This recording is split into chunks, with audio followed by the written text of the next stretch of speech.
I compiled a list of everything that's going to be added to Minecraft 1.16 when it goes public. Below is a list of timestamps if you want to go to a specific moment in the video. Enjoy. With Minecraft 1.16, we get 5 new Nether biomes. The Nether Wastes, Basalt Deltas, Soul Sand Valley, Crimson Forest, and Warped Forest.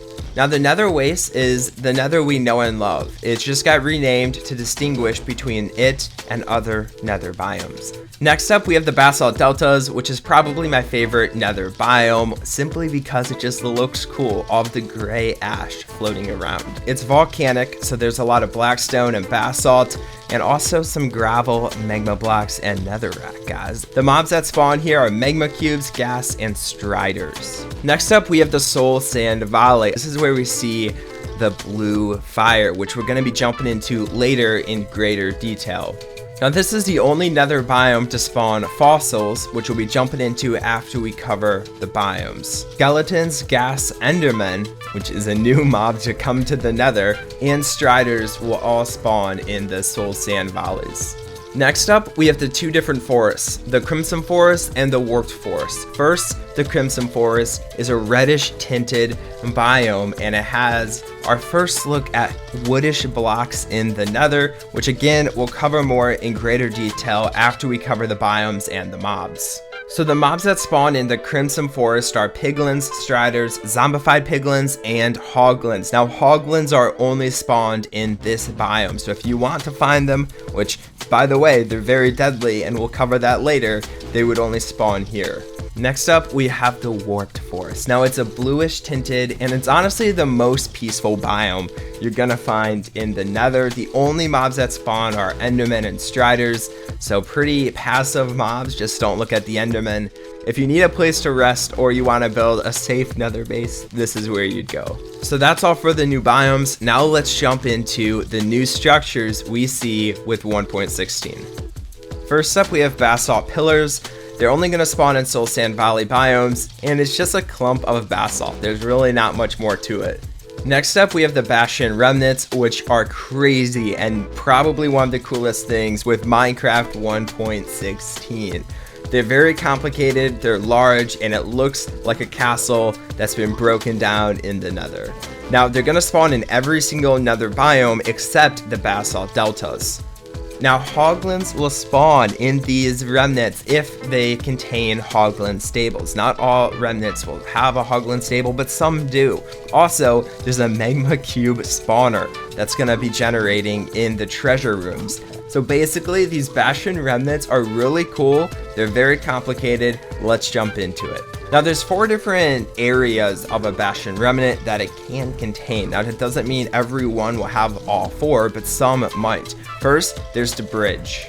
The bridge is not that cool. It's just a walkway, and it can contain some blocks of gold. Next up, we have the Hoglin stables, which are really, really cool. And if a remnant has a stable, then Hoglins will spawn in it. Remnants can also have housing units, which can contain another ward and also a chest. So you don't have to find another fortress to get a chest. You can just find a Bastion Remnant with a housing unit. So next up we have the treasure room, which is probably the best part of a Bastion Remnant. At the bottom of it, there's going to be a magma cube spawner, and there's also going to be this like central loot area with a few chests and also some blocks of gold, which is really, really cool. So a Bastion Remnant can generate with chests just kind of scattered around, which is pretty cool. And also, this is a place where you're going to be able to get crying obsidian. You can also get it through ruined portals, which we'll cover in a second, and we'll cover what crying obsidian does a little bit later in today's video. You can also get ancient debris and netherite scrap, which is probably the best thing you can get from a Bastion Remnant. Next up, we have nether fossils, which are only generated in Soul Sand Valleys, and they basically are just a bunch of bone blocks in a weird pattern. And finally, we have ruined portals. Now, ruined portals are a way to kickstart your Nether journey. You can find them in the overworld, and you can also find them in the Nether. They can be spawned above ground or underground. And they can also spawn underwater, which is pretty cool. So there's a bunch of variations of the ruined portals. We're not going to be jumping into all of those, but it is really good if you want to get some obsidian, some blocks of gold, maybe some magma blocks, and also some crying obsidian. So ruined portals are also going to have a chest where you can get pretty much every gold object in the game, just prepping you for the piglins, which we'll get into now. So in 1.16, we get 5 new mobs, 3 of which are pictured here. There's zombified forms of this guy and this guy we're going to jump into in a second, but first, the Strider. Now this mob is completely passive, and he's a really cool mob because you can use him to ride across lava lakes in the Nether. We'll show you that later. All you need is a warped fungus on a stick. You can breed them if you want to. Also, they get hurt by water and rain, so just watch out for that. Next up, we have the Piglin. Now the Piglin will attack you if you're not wearing gold armor. If you have a single gold piece of armor on, you're good. Just watch out though, because if you are trying to mine gold blocks, so blocks of gold, or if you're opening / breaking chests, these guys will attack you even if you're wearing gold armor. So just watch out for that. One thing about the piglins is you can barter with them. Just take a gold ingot and right click on the piglin with it, and he'll decide what he wants to give you for that ingot. Guys, you can get some pretty cool stuff from them. I just got 1 fire charge. Let's just do it again and then we'll move on. Come on piglin, give me something good here. Okay, he gave me 16 pieces of gravel. Next we have the Hoglin. Now the Hoglin is pretty deadly. He has 40 HP and will attack you. He only spawns in Crimson Forests, so keep that in mind. Just watch out when you're trying to go through them. He'll drop raw pork chops, and sometimes he'll drop you a couple leather. You can breed these guys also, but the Hoglins and the piglins have a feud. The piglins try to murder the Hoglins. Okay, so zombie pigmen are being replaced with zombified piglins in the new 1.16 update. Now, zombified piglins can spawn in the Nether. They're most commonly spawned in the Nether waste biome, which is the main biome in the Nether. I'm gonna spawn 1 more here, and then I'm gonna attack one of them, and you'll see that the mechanics work the exact same. So when a piglin goes to the okay, I don't want to die here. When a piglin goes to the overworld, we're gonna get ourselves zombified piglins, and these guys work the same as zombie pigmen. Finally, we have the Zoglins, and like I said earlier, these guys will murder any mob but creepers. So we'll just drop one of these. I shouldn't say every mob, like all the usual overworld mobs. This poor pig did not put up a fight. These guys are awesome, but you can't tame them or anything, so you just have to watch. Ooh, the Zoglin died. But that's all for the mobs, guys. Oh, this is so sad. The poor pig. Guys, you're the same kind of animal. No. But that's all for the mobs in the new 1.16 update. Honestly, these mobs look awesome, and I'm excited they're coming to Minecraft. So now that we explored all of the new biomes coming in Minecraft 1.16, now let's take a better look at all of the new blocks coming out. This right here is the bread and butter of Minecraft 1.16. It's the ancient debris. So in the Nether, this thing spawns at an average of 1.685, like 1.7 of these will be in one chunk, and a chunk is a 16 by 16 cube. So because this block is so rare, the best way to mine it is to bring a whole bunch of TNT and blow up the Nether. But also make sure you're blowing it up at layer 15, because that's when this block will spawn most frequently. Okay, so ancient debris is cool and all, but what do you use it for? Well, you're gonna smelt it, and you can do it in a furnace or a blast furnace. You're gonna grab yourself the netherite scraps. With the netherite scraps, you're gonna use those and gold to create netherite ingots. This thing is the rarest ingot inside Minecraft. You're gonna take it, and one thing you can do with it is we're just gonna grab some armor and some more of these ingots, and we're just gonna stick them into a smithing table, and boom, you can make yourself netherite armor. You can do the same thing with a sword. We can see that a regular diamond sword has 7 attack damage, 1.6 attack speed, but a netherite sword has 8 attack damage and 1.6 attack speed. So all you have to know is the netherite armor is the new best thing inside of Minecraft. It's better than diamond itself. And also, look how cool this looks. Look at it. It looks awesome. Cool. Well, now that we have this amazing sword, what if we make a block of this stuff? What is a block used for? Well, if you have 7 ingots, which are super hard to get, and make a block that is also super hard to get, all you can do really is make a beacon with it, which is honestly the ultimate flex inside of Minecraft. Okay, so there's one more thing the netherite ingots are very, very useful for: creating lodestone. Now you're wondering, what the heck is this? Well, you can make it with chiseled stone bricks and 1 ingot in the center. Well, if you grab a compass, you can right click on a lodestone, and that compass is going to be glued to that lodestone. So we can walk around this lodestone and the compass is going to point to it. Now, the good thing about this is you can use it in the nether and the end. But first, before we show you that, we have 2 more lodestones here. And if we stand in the center, you can see each compass is pointing to a different one. Now, honestly, because these are all named the same thing, I would honestly just stick them in an anvil and rename it, just so you know which lodestone it's referring to. And we're gonna go over here. By the way, look at this. I spawned right next to a ruined portal. Anyway, we have a lodestone here. We're gonna right click on it, and now this lodestone compass is gonna point to this stone here. Now, when you're in a different dimension than your lodestone, all the compasses linked to those lodestones will be just spinning around. You can see that the 3 I created in the other world are just doing random stuff, but the one glued to this world is glued to that lodestone. So one more thing I wanna mention about the whole netherite family of items is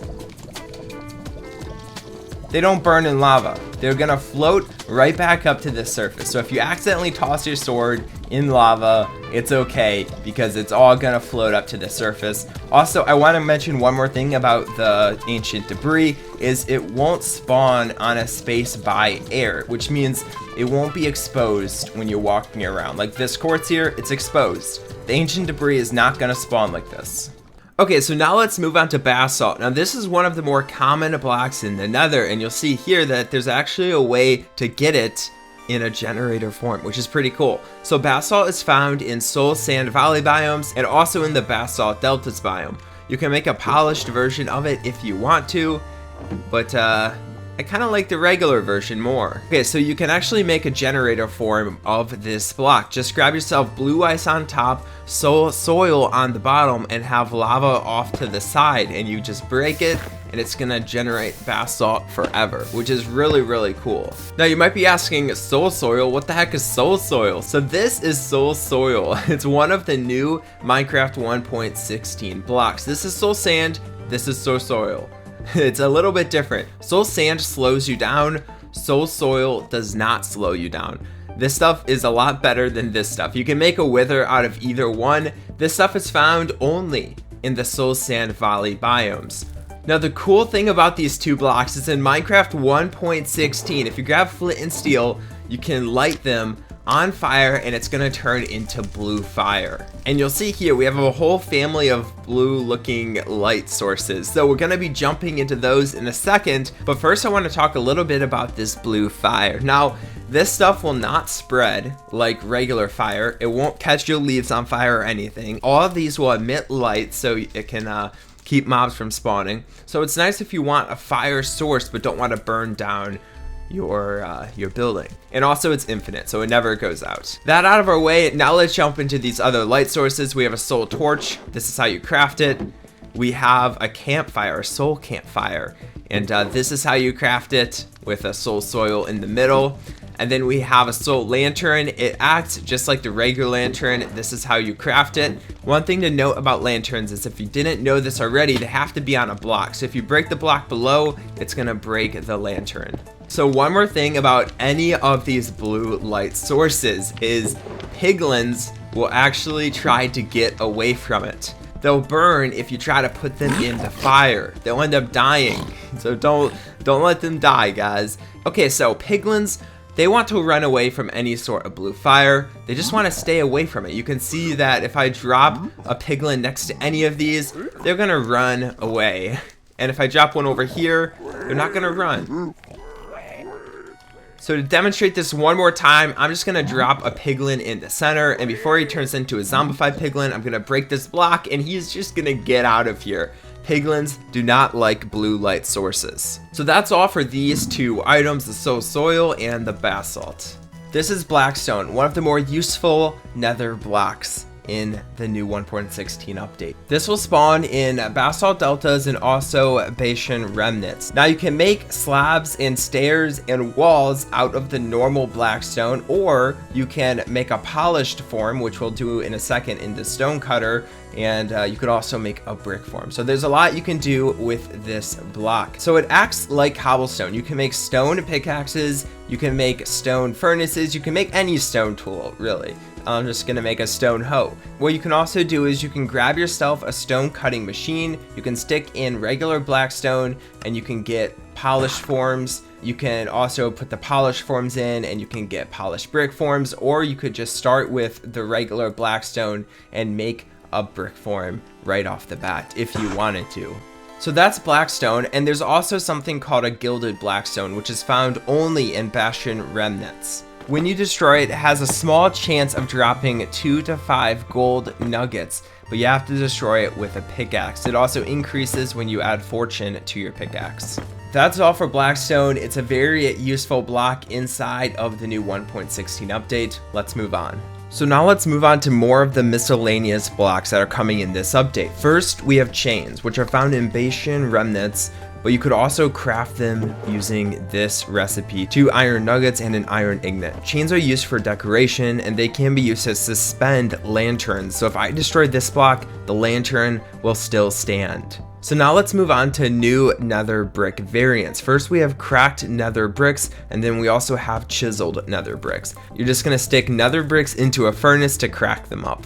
And then for the chiseled bricks, you have 2 options. You can put 2 slabs in a crafting table to make a chiseled brick, or you can just stick nether bricks into a stone cutter to make the chiseled nether bricks. Now let's move on to probably one of the most confusing parts of this update, but it's actually not that bad: the warped and crimson blocks. These two biomes are kind of like a mirror image of each other. One is a reddish thing, one is a bluish greenish tint, but they work pretty much identically, and you can do pretty much everything in one as you can in the other. First up is the wood for the crimson biome. It's called a crimson stem.